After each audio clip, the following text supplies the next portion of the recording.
Hello दोस्तों, आप सभी का स्वागत है एक बार फिर से आपके चैनल कॉम्पिटिटिव टारगेट क्लासेस पे। जैसा कि आप सभी को पता है कि यहाँ पे बिहार दरोगा की क्लास स्टार्ट करवा दी गई है। यदि आप बिहार दरोगा 2023 का तैयारी करना चाहते हो तो आप हमारे चैनल को सब्सक्राइब करो, और यदि हमारा वीडियो अच्छा लगे तो हमारे वीडियो को लाइक करना, दोस्तों में शेयर करना मत भूलना। जैसा कि आप सभी को पता है कि बिहार दरोगा का स्पेशली क्लास तो लिया जा रहा है, इसके साथ साथ जो कि मैंने आप लोग को बताया था बिहार दरोगा की बुक के बारे में और उसकी तैयारी कैसे की जाए उसके बारे में, तो आप लोग को एक चीज़ ध्यान में दिए होगा कि मैंने टेस्ट के बारे में बताया था। तो टेस्ट में नंबर इंक्रीज करने के लिए क्लास तो करना इम्पॉर्टेंट है ही है, उसके साथ साथ जीके और जीएस का कुछ पॉइंट है उससे मैं यहाँ पे सेलेक्टेड टॉपिक को लाऊंगी। ये वीडियो कुछ ज़्यादा लंबा नहीं रहेगा, बस 10 से 15 मिनट का पर डे का ये वीडियो आएगा, जो कि यदि आप 24 घंटा में 10 मिनट निकाल लेते हो तो आपका जीके जीएस बहुत स्ट्रांग हो जाएगा। तो जीके जीएस मजबूत करने के लिए हमारे वीडियो के लास्ट तक बने रहो, क्योंकि यहाँ पे हर एक दिन हम जीके जीएस के वो सेलेक्टेड टॉपिक लाएंगे जो आपके एग्ज़ाम में देखने को मिलेगा। तो चलो हम अपने वीडियो की शुरुआत करते हैं, जो कि इससे पहले वाले में भी आप प्ले लिस्ट में जाकर देख सकते हो। आज का पहला क्वेश्चन खिलजी वंश के संस्थापक जलालुद्दीन फिरोज खिलजी के बारे में है कि पहला क्वेश्चन तो है खिलजी वंश के संस्थापक कौन है, तो इसका राइट आंसर हो जाएगा जलालुद्दीन फिरोज खिलजी। तो ये क्वेश्चन आपको एग्जाम में देखने को मिलते हैं बहुत से, और देखोगे कभी कभी आप लोग तो पढ़ाई तो कर लेते हो लेकिन एग्जाम में ऐसे क्वेश्चन आ जाते हैं बीच से जो आप लोग को लगता है कि ये कहाँ से पूछा गया है। तो यदि आप हमारा ये जीके जीएस का पार्ट देख लेते हो तो यहाँ पे सारे बीच वाले क्वेश्चन आपको दिया हुआ है जो कि एनसीईआरटी बुक का है। नेक्स्ट क्वेश्चन है अलाउद्दीन खिलजी के समय इस वंश का सर्वाधिक विस्तार हुआ था। यदि पूछा जाएगा खिलजी वंश का सबसे ज़्यादा विस्तार किसके समय हुआ था, तो अलाउद्दीन खिलजी के समय। इसके आगे की ओर बढ़ते हैं तो अलाउद्दीन खिलजी ने पहली बार सैनिकों को नगद वेतन देने की प्रथा शुरू की थी। आगे अलाउद्दीन खिलजी ने पहली बार सैनिकों को नगद वेतन देने की प्रथा शुरू की। यदि अलाउद्दीन खिलजी के बारे में बोला जाए कि पहली बार सैनिकों को नगद वेतन देने की प्रथा की शुरू किसने की, तो अलाउद्दीन खिलजी ने। वहीं अस्थाई सेना के बारे में पूछा जाता है कि अस्थाई सेना की नींव किसने रखी, तो अलाउद्दीन खिलजी ने। यदि पूछा जाएगा कि घोड़ों को दागने एवं हुलिया लिखने की प्रथा की शुरुआत किसने की, तो अलाउद्दीन खिलजी ने। यहाँ पे देखो कि अलाउद्दीन खिलजी ने घोड़ा दागने एवं सैनिकों की हुलिया लिखने की प्रथा की शुरुआत की है। इसने मूल्य नियंत्रण प्रणाली प्रथा की शुरुआत की है। तो यहाँ पे अलाउद्दीन खिलजी की बात हो रही है। यदि आपको बता दें कि अलाउद्दीन पहली बार सैनिकों को नगद वेतन देने की प्रथा शुरू की, अस्थायी सेना की नींव रखी। इसके साथ साथ अलाउद्दीन खिलजी ने घोड़ा दागने एवं सैनिकों का हुलिया लिखने की प्रथा की शुरुआत की। यदि आगे की ओर बढ़ते तो देखते हैं अलाउद्दीन खिलजी ने मूल्य नियंत्रण प्रणाली प्रथा की शुरुआत की है। यदि आपसे पूछा जाएगा कि मूल्य नियंत्रण प्रणाली प्रथा की शुरुआत किसने की है, तो अलाउद्दीन खिलजी ने। वहीं सीरी का किला, अलाई दरवाजा, हजार खंभा महल का निर्माण करवाया किसने, तो अलाउद्दीन खिलजी ने। इसके अलावा आगे आते इसने स्वयं को सिकंदर एसानी की उपाधि से भूषित किया। तो सिकंदर एसानी की उपाधि किन्होंने निर्धारण किया था, तो अलाउद्दीन खिलजी ने। इसके समय भूराजों की दर उपज आधी कर दी गई थी, मतलब कि 50% कर दी गई थी। किसके समय, तो अलाउद्दीन खिलजी के समय। दक्षिण भारत विजय हेतु अलाउद्दीन ने मलिक काफूर को नियुक्त किया था। किसे नियुक्त किया था, मलिक काफूर को। दक्षिण भारत की विजय हेतु अलाउद्दीन ने मलिक काफूर को नियुक्त किया था। तो ये क्वेश्चन बहुत अच्छा है। इसके साथ साथ अलाउद्दीन खिलजी के मृत्यु के पश्चात कुतुबुद्दीन मुबारक खिलजी दिल्ली के सिंहासन पर बैठा। यदि पूछा जाए अलाउद्दीन खिलजी के मृत्यु के पश्चात कौन दिल्ली के सिंहासन पर बैठा, तो कुतुबुद्दीन मुबारक खिलजी। मुबारक खिलजी को नग्न स्त्री पुरुषों की संगत पसंद थी। मुबारक खिलजी जो कि अलाउद्दीन खिलजी के बाद बने हैं, तो उनको नग्न स्त्री एवं पुरुषों की संगत बहुत पसंद थी। आगे की ओर चलते हैं। तुगलक वंश, खिलजी के वंश के बाद कौन सा वंश आता है। जैसे सल्तनत काल के वंश के बारे में बोला जाए तो एक चीज मैंने लिखाया था, जीके TSL। जीके से हो जाएगा गुलाम वंश, के से हो गया खिलजी वंश, टी से हो गया तुगलक वंश, एस से हो गया सैयद वंश, एल से हो गया लोदी वंश। तो यहाँ पे गुलाम वंश के बारे में आप लोग जान चुके हो। अब आपकी खिलजी वंश के बारे में मैंने अभी बताया। अब बारी आती है तुगलक वंश। तो तुगलक वंश की ओर चलते हैं कि तुगलक वंश के संस्थापक कौन है। तुगलक वंश के संस्थापक की बात रहेगी तो तुगलक वंश के संस्थापक कौन हो जाएंगे? गयासुद्दीन तुगलक। गयासुद्दीन तुगलक के उत्तराधिकारी मोहम्मद बिन तुगलक था। कौन था? मोहम्मद बिन तुगलक। मोहम्मद बिन तुगलक मध्यकालीन सभी सुल्तानों में सबसे योग्य एवं शिक्षित विद्वान थे। ये वाला क्वेश्चन हमेशा याद करना, यदि पूछा जाएगा कि सारे वंश में सबसे योग्य और शिक्षित विद्वान कौन था, तो मोहम्मद बिन तुगलक, क्योंकि मोहम्मद बिन तुगलक को शिक्षित और विद्वान शासक माना जाता था। इसे स्वप्नशील, पागल, रक्त पिपासु कहा गया था। इसे स्वप्नशील, पागल, रक्त पिपासु कहा गया था। कृषि क्षेत्र के विकास हेतु इसे अमीर-ए-कोही, ये क्वेश्चन रट जाना। एक तो क्वेश्चन आएगा अमीर-ए-कोही विभाग की स्थापना किनके काल में किया गया था, तो मोहम्मद बिन तुगलक के समय।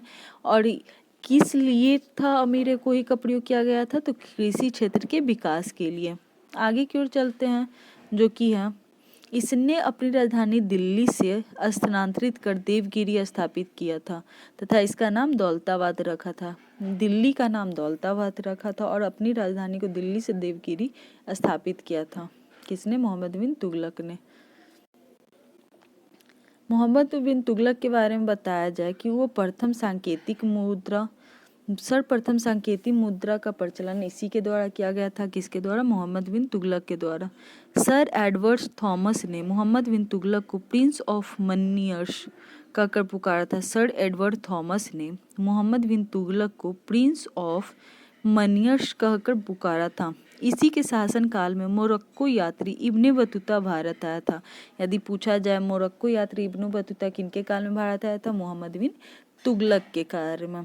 फिर इसने जैन धर्म के प्रसिद्ध संत जीन प्रभु सूरी को सम्मानित किया था। किसे सम्मानित किया था? तो जीन सूरी को सम्मानित किया था। आगे की ओर चलते कि ब्राह्मणों पर जजिया लागू करने वाला पहला मुसलमान शासक कौन था? तो फिरोज शाह तुगलक। कि ब्राह्मणों पर जजिया कर लागू करने वाला पहला मुसलमान कौन है? तो फिरोज तुगलक। जो कि अभी कौन से वंश के बारे में जान रहे हैं हम लोग? तुगलक वंश के बारे में। यदि पूछा जाए सल्तनत काल में उधार दिए गए धन का हिसाब रखने वाले व्यक्ति को मजूमदार कहा जाता है। मजूमदार किसे कहा जाता है? सल्तनत काल में उधार दिए गए धन का हिसाब रखने वाले व्यक्ति को मजूमदार कहा जाता है। उसके साथ साथ ये तो यदि 2023 में दरोगा बनना है तो इतना तो आपको जुबान पे रहना पड़ेगा। दीवाने अर्ज की संबंधित सुल्तान कौन थे? बलबन। दीवाने मुस्तखराज अलाउद्दीन खिलजी। दीवाने कोही मोहम्मद बिन तुगलक। दीवाने खैरात फिरोज शाह तुगलक। दीवाने बंदगान फिरोज शाह तुगलक। दीवाने इस्तिहाक फिरोज शाह तुगलक। मतलब ये विभाग किनको मिला हुआ था? उनके संबंधित सुल्तान कौन थे उनके बारे में। दीवाने अर्ज के बारे में बोला जाए तो हमारे बलबन। दीवाने मुस्तखराज अलाउद्दीन खिलजी। दीवाने कोही मोहम्मद बिन तुगलक। खैरात बंदगान इस्तिखाक फिरोज शाह तुगलक को। तो जैसा कि मैंने बताया था कि 5 वंश जीके TSL। तो गुलाम वंश कंप्लीट मैंने कर लिया, खिलजी वंश कंप्लीट कर लिया, तुगलक कर लिया। अब आती है सैयद वंश की बात। फिर लोदी वंश। सैयद वंश के संस्थापक ज़्यादातर पूछे जाते हैं कि सैयद वंश के संस्थापक कौन है? तो खिजर खां। कौन है? खिजर खां। इसके साथ साथ इसने रैयत-ए-आला की उपाधि धारण की थी। इसने रैयत-ए-आला की उपाधि धारण की थी। वहीं लोदी वंश के संस्थापक की बात किया जाए कि लोदी वंश के संस्थापक कौन थे? तो बहलोल लोदी। कौन लोदी? बहलोल लोदी। आगे की ओर चलते 1504 ईस्वी में आगरा शहर की स्थापना किसने किया था? तो सिकंदर लोदी ने। इसने मुसलमानों को तजिया निकालने व मुस्लिम महिलाओं को मजार पर जाने से प्रतिबंधित कर दिया था। सिकंदर लोदी ने मुसलमानों को ताजिया निकालने और महिला मुस्लिम को मजार पर जाने से प्रतिबंधित किया था। इसने गुल रुखी शीर्षक से फारसी कविताओं की रचना की थी। किसकी रचना की थी? गुलरुखी। तो इन छोटे छोटे क्वेश्चन आपको बहुत कम देखने को मिलेगा और यही सारे क्वेश्चन आपको जाकर एग्जाम में बहुत इंपॉर्टेंट रोल निभा लेता है। आगे की ओर चलते हैं कि सल्तनत काल में अंतर्राष्ट्रीय बंदरगाह के रूप में प्रसिद्ध था। सल्तनत काल में अंतर्राष्ट्रीय बंदरगाह के रूप में प्रसिद्ध था क्या? देवल। फिर आगे की ओर चलोगे, विजयनगर साम्राज्य, बहुत इंपॉर्टेंट क्वेश्चन, यहाँ पे बहुत सारे बच्चे मात खा जाते हैं कि विजयनगर साम्राज्य के संस्थापक कौन है? तो हरिहर और बुक्का। विजयनगर साम्राज्य के संस्थापक कौन है? हरिहर और बुक्का। विजयनगर की राजधानी कहाँ है? तो हम्पी। इस वंश के शासक बुक्का प्रथम ने वेद मार्ग प्रतिष्ठापक की उपाधि धारण की थी। यहाँ पे आपको ये और ये 2 लाइन रट जाना। विजयनगर साम्राज्य के संस्थापक हरिहर और बुक्का, इनकी राजधानी हम्पी। इस वंश के शासक बुक्का प्रथम ने वेद मार्ग प्रतिष्ठापक की उपाधि धारण की थी। देवराय प्रथम के शासन काल में इटली यात्री निकोलो कॉन्टी विजयनगर आया था और ये क्वेश्चन भी बहुत इंपॉर्टेंट है। यदि देवराय के शासन काल में पूछा जाएगा कौन सी यात्री आए थे, तो इटली यात्री निकोलो कॉन्टी।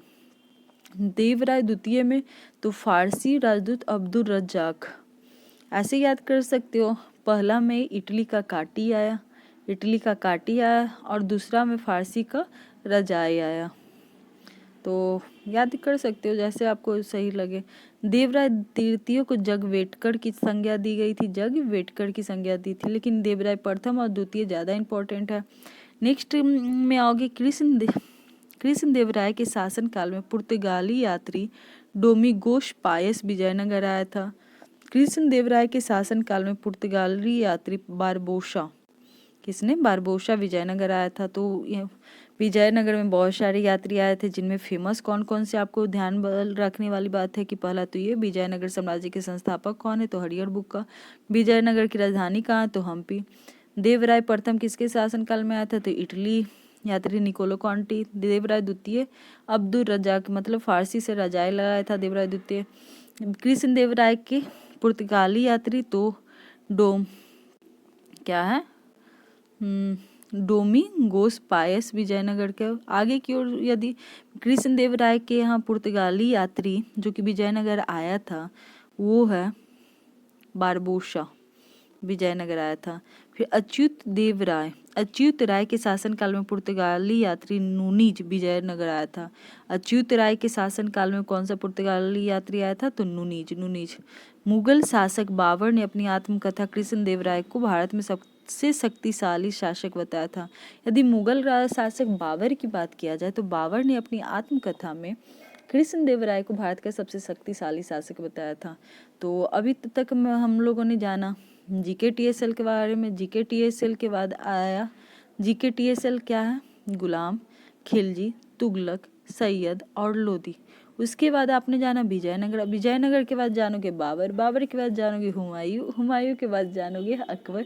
मतलब जितने भी है चीज़ हम आपको बताएंगे, तो आप हमारे चैनल के साथ जुड़े रहो, क्योंकि ये 10 मिनट आपके बहुत खास होने वाले हैं, जो कि यहाँ पे 10 से 15 मिनट का ही वीडियो आपके पास जाएगा, कोई लंबा वीडियो नहीं रहेगा, जिसे आप सोने टाइम भी मतलब कभी भी अपना टाइम निकाल के ज़रूर देख लो। और यदि आप हमारे चैनल पे नए हो तो नए चैनल को सब्सक्राइब करो, क्योंकि ये 10 से 15 मिनट का टाइम आपकी लाइफ का इम्पॉर्टेंट टाइम होने वाला है, क्योंकि यहाँ पे उन क्वेश्चन को देखने को मिलेगा जो सीधे आप एग्ज़ाम हॉल में जाकर देखते हो। तो उन क्वेश्चन को यदि सही करना है तो आप हमारे साथ जुड़े रहो, क्योंकि सिर्फ आपको देखना है। वो इम्पॉर्टेंट काम मेरे पे छोड़ दो, जो मैं आपके पास सेलेक्टेड क्वेश्चन लेकर आऊँगी। हर एक टॉपिक आपका यहाँ पे कवर हो जाएगा।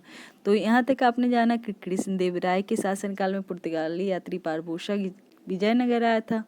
फिर अच्युत देवराय के शासनकाल में पूछा जाए तो नूनीज विजयनगर आया था। वहीं मुगल शासक बाबर ने अपनी आत्मकथा में कृष्णदेवराय को भारत का सबसे शक्तिशाली शासक बताया है।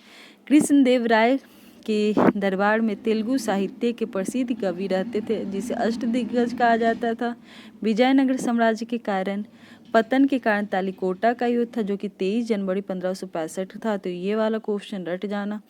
कि विजयनगर साम्राज्य के पतन का कारण क्या था, तो तालिकोटा का युद्ध जो कि 23 जनवरी 1565 का में हुआ था। तो अभी तक आपने क्या क्या जाना कि पहले तो वंश के बारे में जाना, गुलाम वंश, खिलजी वंश, तुगलक वंश, लोधी वंश, सैयद वंश, फिर उसके बाद विजयनगर। इसके बाद वाले नेक्स्ट वीडियो में बाबर, हुमायूं, अकबर सबका कहानी जानोगे मात्र 15 मिनट की वीडियो में, जो कि आपके लिए बहुत मतलब कि बिहार दरोगा के लिए समझो तो ये तैयारी जीत की हो चुकी है। आपको सिर्फ इसमें पार्टिसिपेट करना और नंबर 1 पे आना है। तो चलो आज की वीडियो का अंत विजयनगर के साथ ही करते। नेक्स्ट वीडियो में बहुत जल्दी मिलूंगी। तो आपको ये वीडियो कैसा लगा तो ये ज़रूर बताना। यदि आप बिहार दरोगा की तैयारी करना चाहते हो तो आप हमारी क्लास से भी जुड़ सकते हो। तो थैंक यू दोस्तों, हमारे साथ लास्ट तक बने रहने के लिए। Thank you so much.